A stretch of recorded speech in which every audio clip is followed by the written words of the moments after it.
আবার তুলেছেন, আবারও অন দা আপ, আবারও বল চলে যাবে সীমানার দিকে। শুরুটা ভালো হলো, আবারও খেলেছেন, আবারও একই জায়গায় এবং বল চলে যাচ্ছে সীমানার বাইরে। পুরোটাই চলে যাবে কিন্তু এই ক্রিকেটার্স ওয়েলফেয়ার অ্যাসোসিয়েশন ফান্ডে, অর্থাৎ ক্রিকেটারদের স্বার্থে।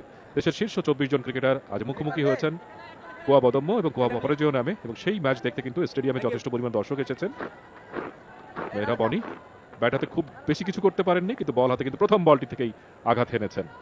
এখন অ্যারাউন্ড দ্য উইকেট তিনি আসছেন, তার সামনে Naim Sheikh. Right arm off break bowler, তবে তার আলমারিতে বেশ কিছু ভ্যারিয়েশন আছে, কিছু মিস্ট্রি আছে। পরে অফ স্টাম্পের বাইরে ঝুলিয়ে দিয়েছিলেন, সজোরে চালিয়েছেন নাইম। যেটা বলছিলেন মঞ্জু ভাই, পিপিএল এর সবচেয়ে দামি প্লেয়ার, 1,10,00,000 টাকা তাকে কিনেছে চট্টগ্রাম রয়্যালস। যাইনি সম্ভবত মুস্তাফিজুর রহমান, যে 9,20,00,000 রুপিতে কলকাতায় গেছেন কিছুক্ষণ আগেই হওয়া আইপিএল এর নিলামে, তার সাথে রংপুরের চুক্তিটাও কোটি টাকারই হওয়ার কথা।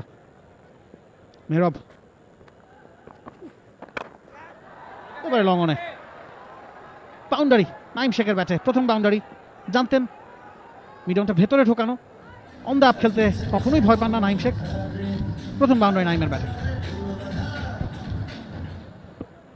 রুমটা পেয়েছিলেন, সময় পেয়েছেন, হাঁটু গেড়ে শটটা খেলার জন্য যথেষ্ট সময় ছিল ব্যাটসম্যানের হাতে, এবং সেটাই করেছেন। এবং বিপিএল মানেই হচ্ছে নাইম শেখের ঝলকানি।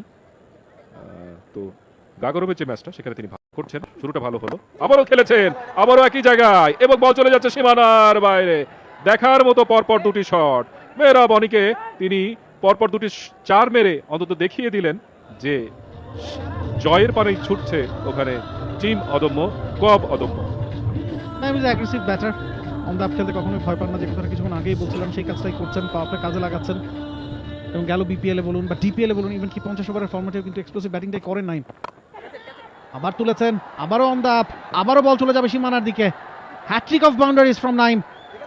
এক্সিলেন্ট ব্যাটিং, পাওয়ার প্লেটা কিভাবে কাজে লাগাতে হয় সেটাই যেন করছেন, এবং রানের গতিটা সচল রাখছেন।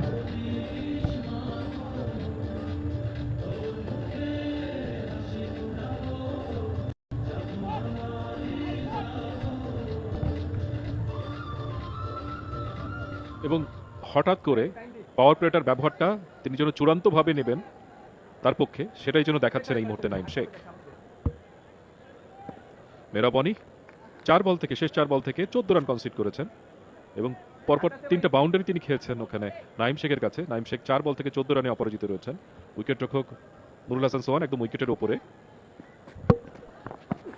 এবার ডাউন দ্য গ্রাউন্ড স্ট্রেট 6। 4 বলে 14 তো ছিলেন, 5 বলে 20-এ পৌঁছে গেছেন নাইম শেখ।